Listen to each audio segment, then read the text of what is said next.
Hello, welcome. So, today we're talking about sleep and circadian rhythm disorders.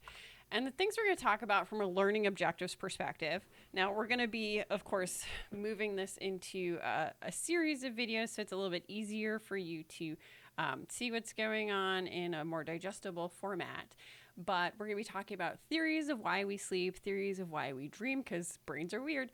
Discuss the physiological measures of sleep. So if someone gets an EEG or a sleep study, we'll talk about what some of those things are.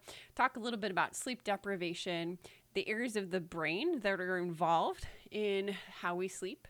We'll talk about circadian rhythm, different types of insomnia and sleep disorders. We'll talk about some of the treatment for sleep disorders, specifically insomnia.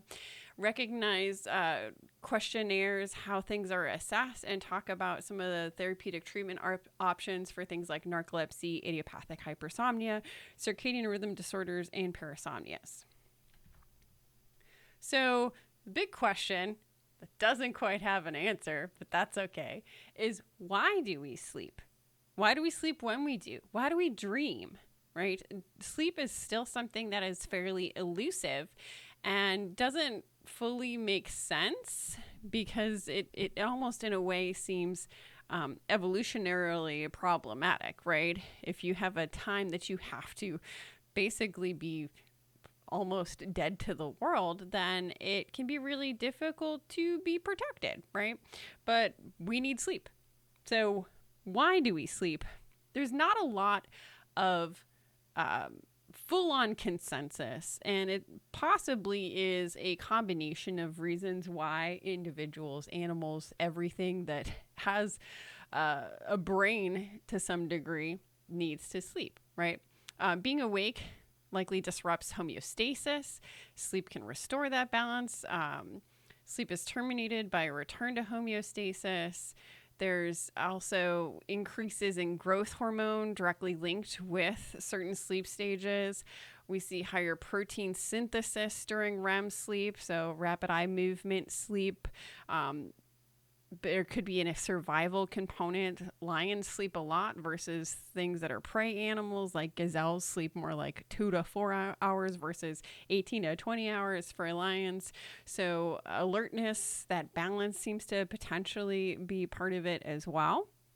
So there are two primary theories about sleep, right? So we have our recuperation theory and our adaptation theory. So the recuperation theory kind of goes back to that homeostasis, levels of protein synthesis, fixing our brains over time, kind of giving us that recharge. So restores energy that decline during our wakefulness. It clears things like toxins. Sorry, toxins is kind of a vague term, but it helps to kind of clear out, reset the system. And there's the concept of synaptic homeostasis, where neuroplasticity is enhanced during sleep, right? So we talked about neuroplasticity before. That's the pruning and growth of nerve cells to form connections. There's also the adaptation theory of sleep, which is associated with a circadian rhythm, so our 24-hour internal clock. There may not be as much of a role in physiological functioning, but more of an energy conservation. So during the nighttime, there tends to be less things going on. Individuals tend to be a bit safer. They're less susceptible to predation. So by sleeping for a proportion of the day, you're not expending as much energy. You're not using as many calories, for example. So it helps to maintain an individual's energy without having to consume more resources, right? So it's kind of a resource management type of situation. But we don't actually know. Those are kind of the big ideas about why we sleep. And we know we need to sleep. If you don't sleep, eventually you will die, right? But when we think about sleep, it's not a purely human thing. It's not even a purely mammal thing. Sleep probably occurs in all animals. It hasn't been thoroughly studied in every single species of animal, and the definition of sleep needs to be considered as well. So different species, different animals may have different ways of engaging in what would be considered sleep. Like dolphins, for example, have a unihemispheric sleep, which allows them to continue to breathe and not die from sleeping because they breathe air, but they live under the water, of course. So there has to be some sort of critical role of sleep. It appears to be really important in physiological functioning. We also know that lower level species also have some type of sleep, but the amount of sleep needed is variable. Go back to the lions and the gazelles, right? So the amount of sleep that a creature needs is quite variable, and it's not 100% predictable based on predator versus prey, for example. It really does vary a lot between different species, and how sleep looks for those species is quite variable as well. So, but we know we need it. The other interesting piece of sleep is the concept of dreaming, right? So dreams are really fascinating phenomena that humans and other animals, we don't know how many animals dream, but other animals also appear to dream. And it happens most commonly during REM sleep. Historically, they thought it would only occur during REM sleep, but taking examples of, say, individuals who take certain antidepressants that actually heavily suppress REM sleep, they still report and recall dreaming. So you actually see potential dream states in both non-REM as well as REM sleep. So non-rapid eye as well as rapid eye movement sleep. So the qualities of those dreams can be quite different, but this is not 100% either, right? So REM sleep oftentimes is associated with more narrative, intense situations, where non-REM dreaming is more associated with things like night terrors, feeling trapped.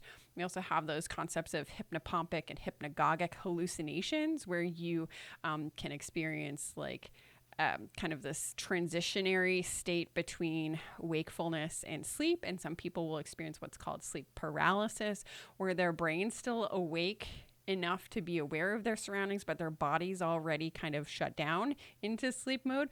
And that can actually be quite terrifying. And people will sometimes describe like demons on their chest and things like that. It's fairly common, actually. A lot of people will experience at least occasional sleep paralysis. So dreams are really interesting. Why we dream, we don't know. Brains are weird, like I said. But there are a couple notable theories of why humans dream. So the first one was Hobson's activation synthesis hypothesis. And this kind of is similar to some of the theories about experiences after death, I feel like, where your brain's job is to collect stimuli and interpret it, right? We talked about that. So they collect stimuli from the outside world. It goes to your cortex of whatever that sensation is, and then it sort of projects into association cortexes to kind of understand the what, the where, the why, the context. Now, if you've ever done like a sensory deprivation chamber, right, people will experience really interesting phenomena when they spend time in sensory deprivation, where their brain's like, what do I do with my hands? They don't know what to do. And this is very similar to that with this theory. So it's that information that's given during sleep kind of is just random. It's random firings of stimuli that is not as simple to provide context to, right? So your brain's trying to just sort of make stuff up, right? It's trying to take weird, discordant stimuli and give you information about it. But later on, Hobson, who created this hypothesis, kind of backpedaled and developed updates to his theory, looking more at the proto-consciousness hypothesis. And essentially what the proto-consciousness hypothesis, it's related to Revonsu's, I've never heard anyone say it, so I apologize if that's not the appropriate pronunciation, but Revonsu's evolutionary theory of dreams. So these are kind of a little bit similar to one another, right? So The protoconsciousness hypothesis theorizes that dreams are kind of like practice rounds, if you will. So it's almost like your brain has created its own virtual reality, and it allows you to play out scenarios. It allows you to try things and allows your brain to explore concepts and experiences in a virtual setting. Pretty cool. Revansu's evolutionary theory of dreams is fairly similar, but is more threat focused. So it looks at the simulation of threats to predict and respond to those types of threats. So things like nightmares or socially awkward situations, etc. We play those out in our dreams to practice them. So some interesting theories associated with dreams. So this is that first section. This is the end of the first section where we talk about sleep. Why we sleep? We don't know. Why do we dream? We don't know. We have some interesting ideas about it, but we know we need to do it. So that's really important to take into consideration, right? We need sleep. Why? It seems really important though.